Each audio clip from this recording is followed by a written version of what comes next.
It's particularly very difficult for Afro-Caribbeans because there's a stigma of if you come out and say, I'm suffering from depression or whatever. Stigma within the community? Yes, mental illness. Okay. People never want to come out because they feel our people, we're going to label them and say, oh, you're crazy in the head or something's going on with you. What was your own particular case here?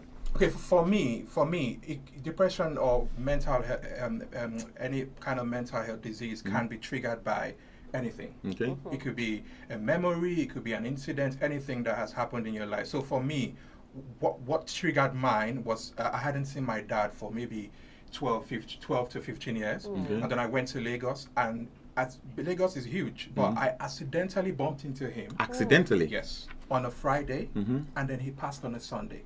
Whoa. So I had not seen him for that amount of time. I saw him on a Friday, and then he passed on a Sunday. Was he ill? He wasn't. But we had a good time. We spoke, we prayed. He asked for forgiveness. That's another story. And then he passed on Sunday.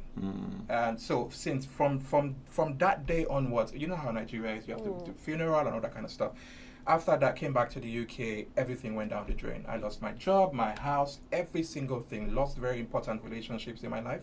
But it takes a lot for anyone, black, white, whatever, you know. It takes a lot for you to come out and say, "Oh, this is what I'm going through." So with my situation, we spoke about Ted Mainland Bridge.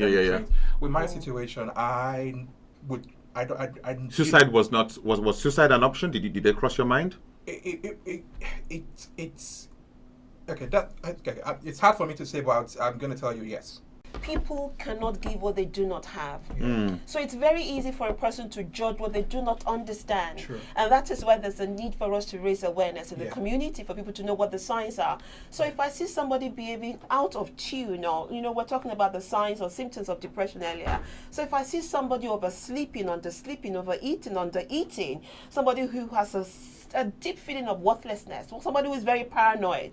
So they enter into a room and they feel like, you've been talking about me. You know, there's some key signs that you need to look out for. Somebody who you know used to be very optimistic, suddenly becomes very, very pessimistic. Somebody who suddenly becomes very hopeless, very, very hopeless.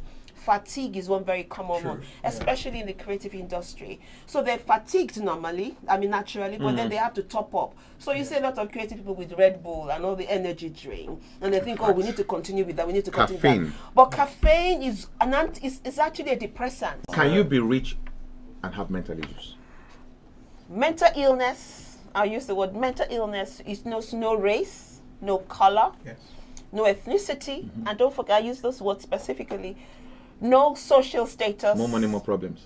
It does not even matter. The poor man, the rich man. Of course, we all know of the comedian Robin Williams that took his life. He was okay. We had Kate Spalding, or is it Kate Spade? Who took Don Cornelius. Don Cornelius took their lives. They were not people of low standing financially in any way. They were people who were financially okay. And that just brings me to the fact that we need to talk about mental well-being. And that's why I said, listen, with each industry, there is the risk that comes with it. So it's not right to say we should not put pressure on them. Listen, that's what the job comes with. It comes with pressure. You can't tell me you're wearing a good dress, and you can't tell me to buy your clothes and you're wearing rags.